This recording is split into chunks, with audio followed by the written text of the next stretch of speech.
할렐루야. 오늘 대림절 두 번째 주일을 맞아 예배하는 이 자리에 함께 참여한 모든 성도들의 가정에 주님의 은혜가 충만하시기를 주님의 이름으로 축복합니다. 우리 성도들 가족들과 함께 인사 나누어 주십시오. 사랑합니다. 축복합니다. 은혜 많이 받으십시오. 네, 감사합니다. 이 시간 우리에게 주시는 하나님의 말씀은 마태복음 17장 1절에서 8절 말씀입니다. 봉독해 드리겠습니다. 엿새 후에 예수께서 베드로와 야고보와 그 형제 요한을 데리시고 따로 높은 산에 올라가셨더니 그들 앞에서 변형되사 그 얼굴이 해같이 빛나며 옷이 빛과 같이 희어졌더라. 그때 모세와 엘리야가 예수와 더불어 말하는 것이 그들에게 보이거늘 베드로가 예수께 여쭈어 이르되 주여 우리가 여기 있는 것이 좋사오니 만일 주께서 원하시면 내가 여기서 초막 셋을 짓되 하나는 주님을 위하여 하나는 모세를 위하여 하나는 엘리야를 위하여 하리이다. 말할 때에 호련히 빛난 구름이 그들을 덮으며 구름 속에서 소리가 나서 이르시되 이는 내 사랑하는 아들이요 내 기뻐하는 자니 너희는 그의 말을 들으라 하시는지라. 제자들이 듣고 엎드려 심히 두려워하니 예수께서 나와 그들에게 손을 대시며 이르시되 일어나라 두려워하지 말라 하시니 제자들이 눈을 들고 보매 오직 예수 외에는 아무도 보이지 아니하더라. 아멘. 오늘은 예수 외에는 아무도 보이지 아니하더라 라고 하는 이 말씀으로 함께 은혜를 나누고자 합니다. 예수님은 베드로와 야고보, 요한과 함께 아주 높은 산을 오르고 계셨습니다. 높은 산을 오르고 있으니 시간이 꽤 오래 걸렸겠죠. 시간이 지나면서 뜨거운 떼약볕 아래 아마 온몸은 땀으로 젖게 되었을 것입니다. 그리고 똑같은 그 시간 산 아래에서도 똑같은 시간이 흐르고 사람들은 뜨거운 떼약볕 아래에서 열심히 일하느라 온몸이 땀에 흥건히 젖어 있었을 것입니다. 그렇게 그 시간, 그 공간 속에 아주 놀라운 초자연적인 역사가 나타나죠. 예수님보다 1500년 전에 죽었던 모세가 예수님 앞에 나타난 것입니다. 예수님보다 900년 전에 죽지 않고 승천했던 엘리야가 지금 예수님 앞에 나타난 것입니다. 그리고 예수님의 몸도 거룩하고 영광스러운 몸으로 변형되는데 얼굴이 해같이 빛나고 옷도 빛같이 희어졌다고 말씀하고 있습니다. 이때 모세는 모든 죽은 성도들을 대표하는 것이고 엘리야는 모든 살아있는 성도들을 대표하는 것이고 또 예수님의 변형은 부활의 몸을 의미하는 것이죠. 그래서 마지막 날 주님이 재림하실 때 모세처럼 믿음으로 죽은 자들 다 부활하게 될 것이고 또 엘리야처럼 마지막까지 믿음 지키고 있는 성도들 다 영광스러운 몸을 입고 부활하여서 주님의 재림 때 함께 만나서 재림하신 주님과 함께 천국으로 들림을 받게 될 것입니다. 반면에 마지막까지 예수님을 믿지 않고 불신앙 가운데 살아가던 사람들 그들도 부활은 할 것입니다. 똑같은 시간 같은 공간 안에 부활은 하겠으나 그러나 그들은 저 음부 깊은 곳으로 들어가 지옥에서 영원히 꺼지지 않는 유황불 속에서 영원한 저주, 영벌을 받으며 살아가게 될 것이라 하는 것입니다. 그래서 여러분 마지막 주님이 재림하시는 날 우리 모두는 예수님처럼 영광스러운 부활의 몸을 입고 부활하게 된다는 사실을 믿으실 수 있기를 바랍니다. 또 하나 이 일은 그저 신학자들의 이론 속에서나 혹은 신비주의자들의 신비 체험 속에서 일어나는 일이 아니라 오늘 지금 우리가 이렇게 먹고 마시고 일하고 땀 흘리는 이런 일상적인 시간과 공간 속에서 부활의 몸으로 부활하여서 함께 만나고 대화하고 찬양하고 주님을 높이다가 주님과 함께 천상으로 천국으로 들림을 받게 될 것입니다. 이 사실을 믿으실 수 있기를 바랍니다.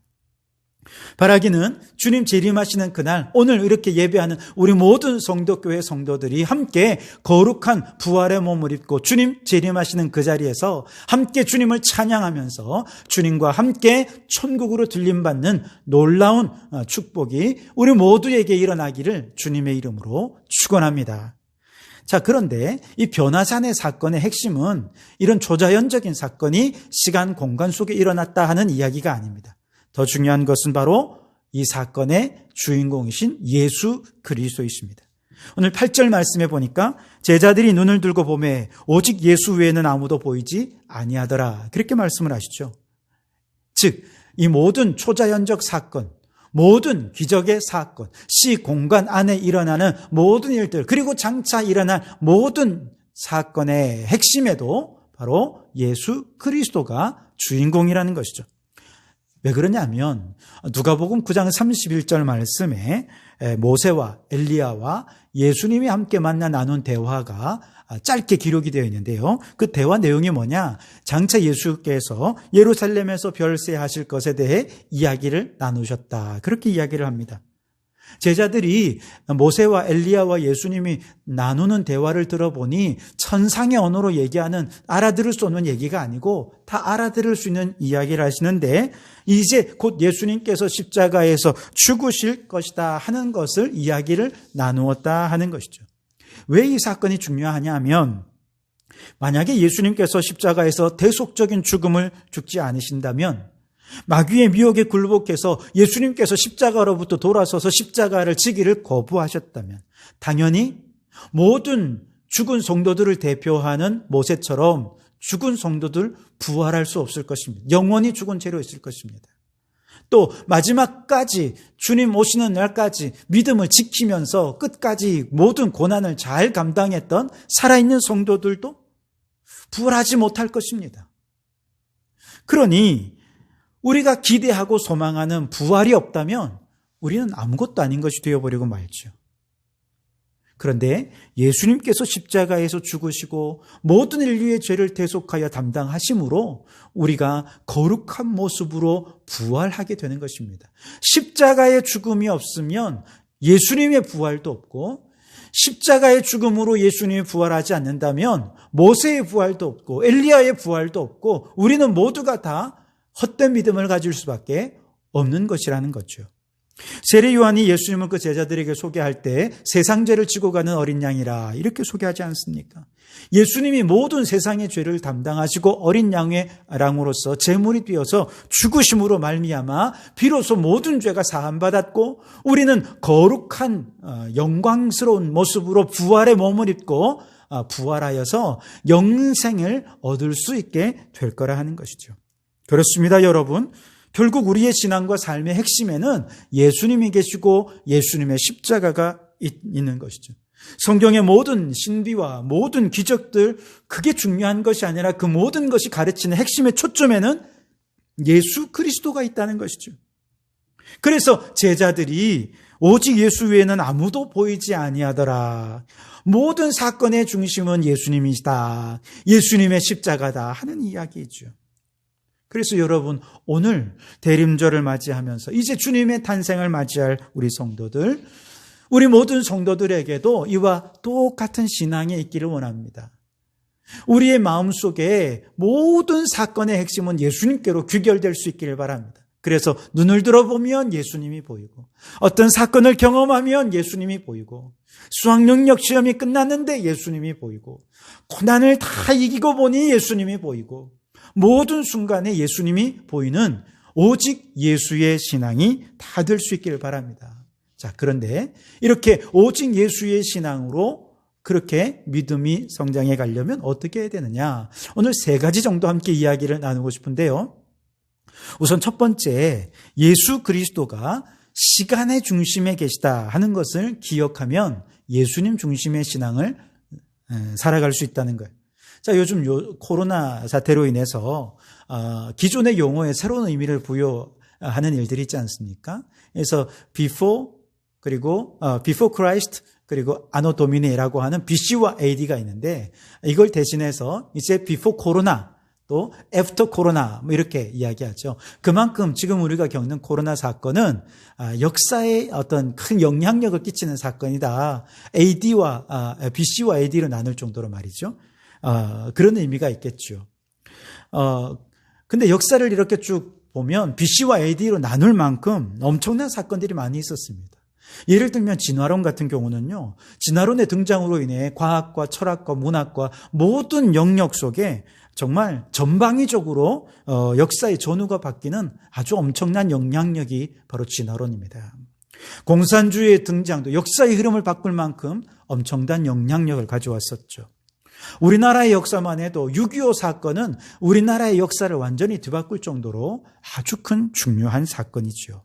그런데 역사 속에서 일어난 어떤 중요한 사건, 어떤 영향력 있는 사건이라도 예수 그리스도의 탄생과 예수 그리스도의 십자가의 사건만큼 역사의 흐름을 좌지우지하는 영향력 있는 사건은 지금도 없었고 앞으로도 없을 것입니다.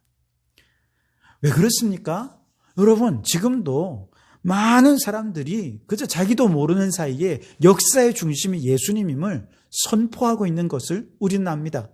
아무리 진화론자들이라고 해도 역사를 이야기할 때 BC와 AD를 얘기하지 않을 수 없지 않습니까? 공산주의자들도 BC와 AD로 역사를 구분합니다. 그래서 Before Christ, Anno Domini 그러면서 그들도 자기도 모르는 사이에 예수가 역사의 중심이다라고 하는 것을 이야기하는 것이죠. 불교도들도 그렇고 이슬람교도들도 그렇고 무신론자들도 그렇고 오늘 2020년 12월 6일입니다. 이런 시간, 날짜를 얘기할 때마다 예수님은 시간의 중심이십니다. 라고 고백하는 것과 똑같다는 것이죠. 우리가 지금 서로 지금 몇 시입니까? 물어보고 거기에 답을 할 때 우리는 나도 모르는 사이에 예수님이 시간의 중심이십니다. 라고 선포하고 있다는 것을 잊지 마시기 바랍니다.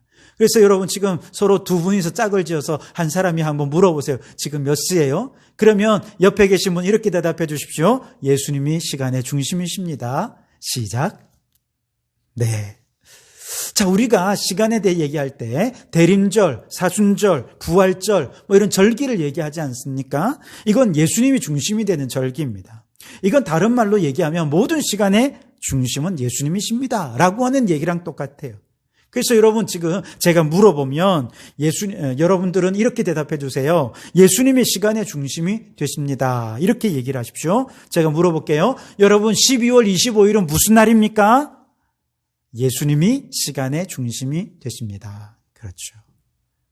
모든 절기의 중심은 예수님이 시간의 중심이시다라고 하는 이야기입니다. 역사상 예수 그리스도를 제거하고 새로운 날짜 계산 제도를 고안하려는 많은 사람들의 노력이 있었습니다. 그러나 그 누구도 역사의 중심에서 예수님을 지울 수는 없었습니다. 그렇습니다. 예수님이야말로 시간의 중심, 역사의 중심이십니다. 예수님의 십자가의 대속의 죽음으로만 마지막 날 모세도 부활하고 엘리야도 부활하고 우리도 모두 부활하여 영생의 부활에 참여하는 축복이 주어지게 될 것입니다. 예수님이 없으면 과거는 무의미해지고 예수님이 없으면 미래의 소망까지도 사라져 버리기에 예수님이야말로 우리의 모든 시간의 중심이 되시는 것입니다. 그러므로 여러분, 우리의 모든 시간과 모든 절기의 매 순간순간에 시간의 중심이 예수님이시다라고 하는 사실을 기억하시면서 오직 예수 외에는 아무도 보이지 아니하더라. 우리의 눈에도 우리의 마음에도 오직 예수의 신앙으로 굳건히 서가는 우리 모든 성도들이 되시기를 주님의 이름으로 축원합니다. 그리고 두 번째로 예수님의 재림을 고대하면서 오직 예수 신앙을 가질 수가 있습니다. 자, 예수님은 역사의 중심이실 뿐만 아니라 예수님의 재림을 고대할 때 우리는 예수의 중심의 신앙을 가질 수 있게 됩니다. 예를 들어 예수님께서 예수님의 죽음을 회상할 뿐 아니라 또 예수님의 재림을 기대할 수 있는 아주 중요한 한 가지 방법을 알려주셨는데 그것이 바로 성만찬입니다. 고린도전서 11장 26절에 너희가 이 떡을 먹으며 이 잣을 마실 때마다 주의 죽으심을 그가 오실 때까지 전하는 것이니라. 아멘. 여러분, 우리는 성만찬에 참여해서 떡을 먹고 잔을 마시면서 예수님의 죽으심을 생각합니다. 그 떡과 그 포도주 속에 예수님의 살과 피와 그 희생을 생각하죠. 그러나 그것이 전부가 아니지 않습니까? 그 십자가의 죽음이 있었기에 우리는 부활의 영광도 기대할 수가 있다. 이것이 성만찬의 의미이죠. 그리고 마지막 날 주님 재림하실 때 우리는 다 함께 부활하여 주님을 맞이하게 될 것이고, 그러니 그 주님 재림하시는 날까지 우리는 이 성만찬을 계속해 가야 한다라고 하는 것이죠. 다시 말해 우리는 성만찬에 참여하면서 예수님의 십자가 중심성을 잃지 않으면서 마지막 주님 재림하시는 그 부활의 날을 기대하고 소망하게 되는 것이죠.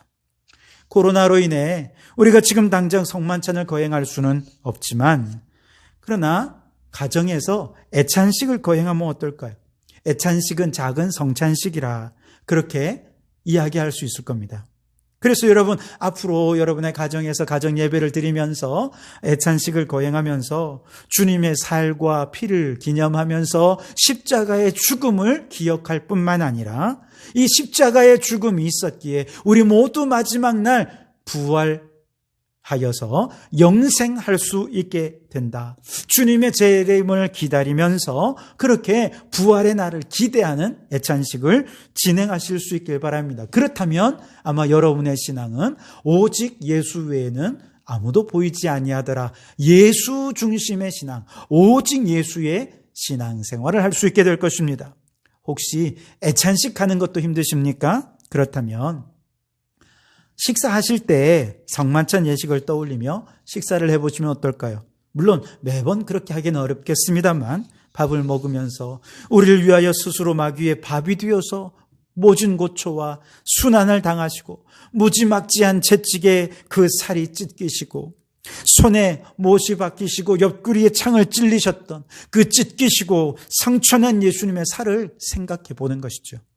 물을 마시면서 나를 위해 피 흘리신 예수님을 생각하며 마지막 날 다시 오실 주님의 재림을 기대하고 우리 모두 부활하여 그날 모세도 만나고 엘리야도 만나고 우리 집사님도 만나고 장로님도 만나게 된 그날을 기대하는 마음으로 잠시나마 그런 마음을 가지면서 식사를 하시면 어떨까요? 그래서 여러분, 성찬식이나 애찬식 그리고 매일 먹는 식탁에서 우리 주님의 십자가를 생각하고 다시 오실 주님의 재림과 부활의 날을 떠올리며 오직 예수 외에는 아무도 보이지 아니하더라 라고 하는 오직 예수의 신앙 위에 든든히 서가는 성도들이 되시기를 주님의 이름으로 축원합니다.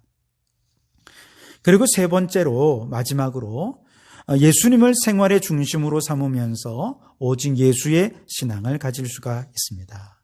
즉, 예수님은 역사의 중심이기도 하지만 우리 개인에게도 중심이라는 것이죠. 그래서 우리 각자가 우리 일상의 모든 생활 속에서 예수 외에는 아무도 보이지 아니하더라, 이런 삶을 살아갈 수 있다면 얼마나 좋겠습니까? 지성 위에 감성이 있고 감성 위에 영성이 있다, 이런 말이 있습니다. 옛날에 우리 어른들은 우리의 자녀들 아주 똑똑하면 훌륭한 사람이다. 그래서 우리 동네에는 판사가 몇 명이 나와서 팔판 마을이 되고 뭐 이렇게 아주 유능한 사람이 많이 나오기를 바라지 않습니까? 그래서 자녀들에게 무조건 공부만 열심히 하래요.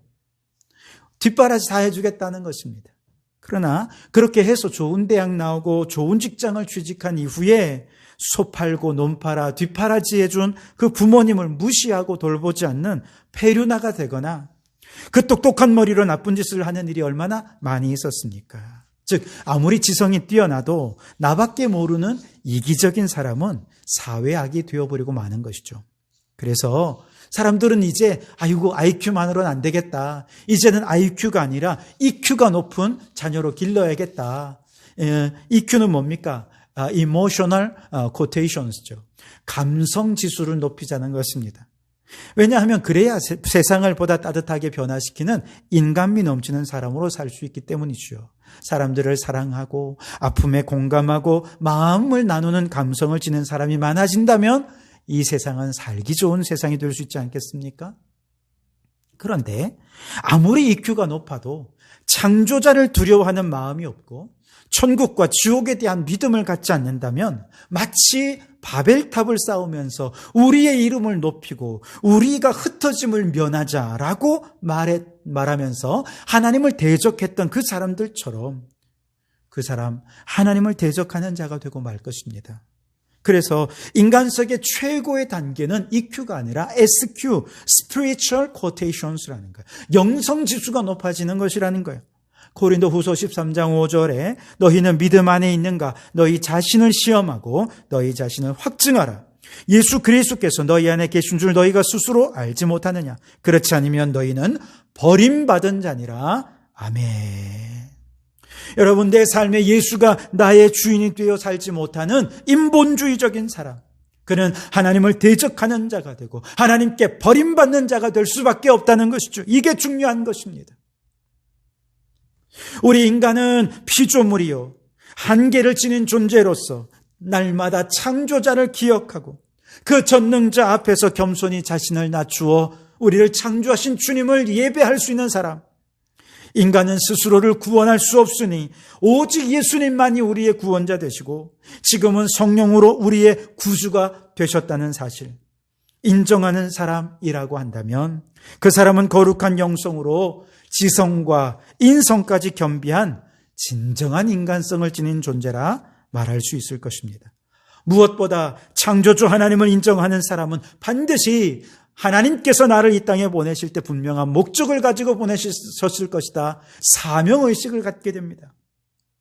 생의 목적, 사명의식을 생각하고 사는 그 사람들을 통해 지금도 하나님 나라의 사역이 과거로부터 지금까지 진행이 되어 왔음을 우리는 알 수 있습니다. 가인은 비록 아벨을 죽였으나 하나님께서는 셋을 세워 그 사명을 이어가게 하셨습니다.